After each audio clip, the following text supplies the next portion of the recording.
So it's bad, real philosophy professor here talking about Robert Sapolsky, his book Determined, his ideas that there's no chance for free will and what that really means for us. And in addition, nuancing this idea with real philosophy. I got to tell you, you could watch 1,000 videos on free will online, wherever you want to watch them, and 999 of them are going to be not nuanced in a way that gives you any new information. They may confirm what you already believe, bring you in with tribalism, whatever these videos are doing, especially with free will. So we're going to talk about a really good example of a pseudo-philosopher, a scientific thinker who does present an argument that a lot of people regurgitate, a lot of people believe, a lot of people are influenced by. And this is Robert Sapolsky in his book Determined. He's written other books. He has made a lot of claims. I've made a short video myself claiming that what he's doing is ethics. Um, uh, Fundamentally, like he is a scientist. He is trying to phrase this in terms of science because he doesn't know the difference. He is making what end up being metaphysical claims. I suppose epistemology can be derived from that. But ultimately, what he's doing is ethics. What he's doing, which is really in philosophy, which is not really debatable, if you want to call it philosophy of science, that's fine. But what he's doing is making ethical claims um, about what society and culture ought to be doing with blame. So we talked about it in a small video. We'll talk about it here. We're going to nuance this. I'm going to make this idea for you clear that there's a worst case with the free will argument, and then there's a best case, and then there's always a question whether it's worth talking about. The worst case is that you're a robot, which I think is what Sapolsky is saying. The best case is that you're free. Of course, there's things in the middle, compatibilism, these kind of give and take ideas. I don't think that's very persuasive. I know people want to have some explanation for freedom, but yet still cling to scientism or whatever you want to call it. And in so doing, they make this compromise. But I think if you're free, you're free. So if you can prove an ounce of freedom, you've proven freedom. It doesn't matter that there are things that get in the way of your freedom or that there's all this nuance. If there's a tiny bit of freedom, then you're free. Let's just say you're in a concentration camp and somebody is controlling everything you do.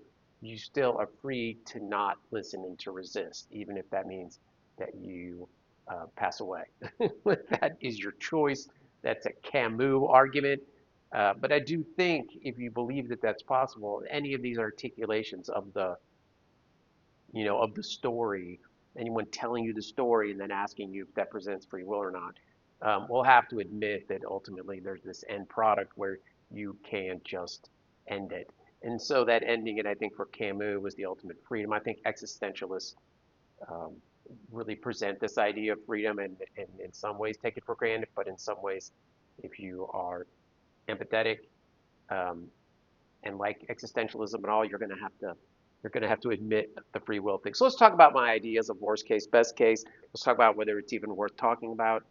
Um, First of all, what is Sapolsky's idea? I call it mechanistic ontology. That's a big phrase that just goes into philosophy. Jesus fucking Christ.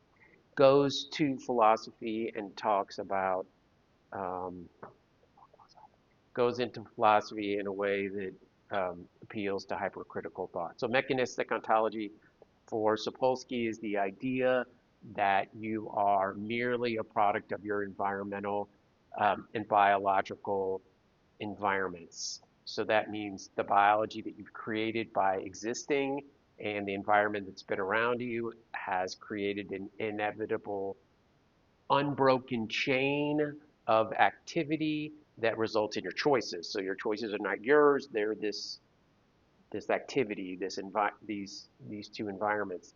Um, that's his idea, and I think that's the same thing Sam Harris talks about when he is a determinist. I think Sam Harris came out of his mind, which is indicative of philosophy. That's a good thing.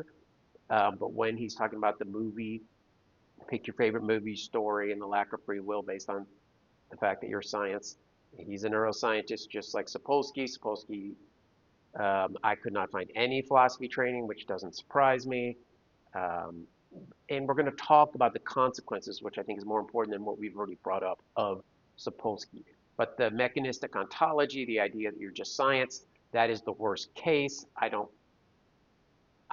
see it as having any meaning. I don't get it myself. That doesn't mean that it's not a thing in philosophy that you can talk about, but it means I don't know that I have to be open to it in a dialectical sense. Like, here's one case, no. Best case is that you're free, and that can also be phrased, are you just merely science? Does the physicalist um, presentation describe everything? And so the best case is that it doesn't. Does it require a dualist worldview? I think it does, but it the discussion there is what dualism even means in this sense. To get to that point, there's also the common sense argument that you can't understand um, free will. You just have to accept it, and I think that's what Kant was getting at. And I do want to draw a parallel because I think the two most important things in this video were the parallel with Kant and then the question about whether it can be talked about at all. And my claim that you can bring time itself into this discussion in a way that you can better organize your thoughts about free will, which is to say, if you think about time as being somewhat organic and a first principle and relevant to us in the sense that present or the immediate present, I've always said there is no present, there's only the second of new future. If that is all you really have in terms of action and choice, then what happens in the past is irrelevant. It doesn't mean that it didn't exist. It means it doesn't explain the present. I just gave away the whole idea. But that's one of the ways I would go to nuance the argument for freedom.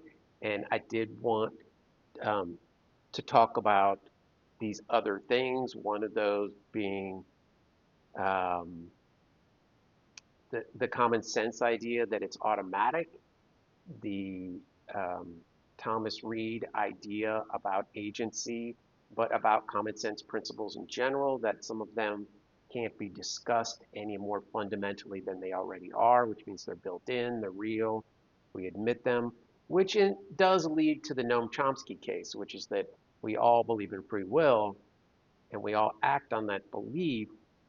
And so in philosophy, it's just, can that still be an illusion? Because that's what Sapolsky is saying, is that it's an illusion. So if we look at Sapolsky, we do, and this is the other important thing in this video, if we look at Sapolsky, and this is how I want to bring it back to Kant, but I'm going to get there. If you look at Sapolsky, the consequence that he admits is inevitably a consequence of his hard determinism is the idea that we can't blame people for their actions. They're not responsible for them. If they don't have free will and we're calling this history something out of our control, then your actions are out of your control because you don't have the free will, and the criminal justice system needs to be changed. Not just legally, but it needs to be overhauled in terms of how we think about it. And this is what Sapolsky's saying. This isn't me interpreting him. He is an ethicist in this sense, and he has made it clear that the difference he wants to make is in how we interpret criminal justice and blame in general, and categorizing people as wrong. Because that's really what he's saying, is you can't do that. And okay, so real common sense people have such a bad reaction to this, and I think most philosophers do. But the case I want to make here, hopefully I've explained that well enough, is that what Kant's point, which makes him to me a common sense thinker, and again, there are academic papers supporting this. There's one called The Common Sense Kant, and these are real papers, real philosophers who believe that Kant was doing common sense when he was justifying things like objective ethics and ultimately free will, because he felt like that wasn't compatible with the way we thought, which means fundamentally the way we think and the way we're built and the way society and culture plays out is contrary to a determinist worldview. And he was trying to overturn the skepticism that I don't really any longer blame him for. And that is the beginning of this mechanistic ontology that Sapolsky seems to be the mouthpiece for in 21st century, even though I don't know that he likes being the mouthpiece, and certainly not qualified to be one. He's a scientist, not a philosopher, and he's talking about philosophy and ethics itself. I've made that quite clear. But the point is that what Kant was doing to convince us is to explain um, the consequence of the hard determinist premise. And so the consequence is that society wouldn't work. And that's really simplifying it, but this is simple videos, simple channels. These are simple ideas. I'm not trying to digress into graduate level sophistry is what I call it, where the students think they know everything and the teacher pulls his hair out, um, which isn't really something I've spent a lot of time doing. So Kant wanted to make that case, and I think the case against Sapolsky is the same, whether you go back to Kant or whether you look at critics today that are smart about Robert Sapolsky, and it is that his consequence doesn't work. The consequence that's inevitable from the hard determinist mechanistic ontology is that we can't be responsible for our actions, but nothing in society would work. So the other side of that, if you're trying to be as fair as possible in philosophy, is that just because it doesn't work doesn't mean the other side's not true. It means maybe society doesn't work.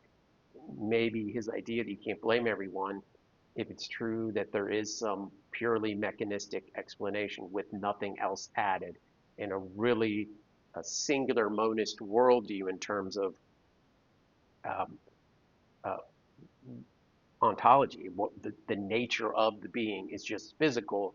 And an easy way to defend that against the skeptics, I'm on the other side now. The way to defend that from the skeptics is simply that the consciousness experience is unimportant. It's there, it's emergent in some way, but it doesn't matter because it's just another way of talking about those neurons. So it is so unimportant that it's really just synonymous with the physical activity, the electrical and chemical brain activity, if you even believe it's in the brain, which I don't. But if you are a physicalist, I think you have to believe it's in the brain mostly. But consciousness itself is an unimportant distinction, even though we can grant that you feel these certain ways and that you experience the qualia in a way that we can't reinterpret those things in physicalism, but we don't need to. And I think that's really their case. And then the other philosophy logic, really well-reasoned thing is that just because society wouldn't work doesn't mean it's not true. So Kant did get in trouble for that, and I think Kant broke down to the extent that he broke down within his own system, which did birth the hypercritical system of overanalysis and overcriticality. Those are big phrases. I'm really not smart enough to use them. But I hope you can see what I'm saying. I'm saying as far as you can go with this free will thing, I think you end up at a point where Kant was, who overthought this, and that is that you have to have it. And having to have it doesn't mean it's there. But I do think that the discussion has to be there. The discussion has to be, are you willing to get rid of ethics? Are you willing to get rid of objectivity? Are you willing to get rid of those things as they relate to the criminal justice system, our rule of law, our ideas of blame? Are you really willing to say that nobody is responsible for their actions in a real meaningful way? Because if you're not willing to do that, then you do have a problem with your premise, even if it is true. And then you really would have to devolve into some kind of hopeless, random, terrible, unsocial, uncultural, stark determinist scientism.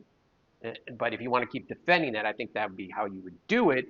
But I, for one, don't think, especially in philosophy, that reveals much. And I think the other side reveals a lot more. So that would be my argument. I know it doesn't really prove necessarily, but it fleshes it out. I hope that makes sense to you. Thanks for coming to the video. Like and subscribe to more real videos instead of things that support your own dogma. Thanks for coming.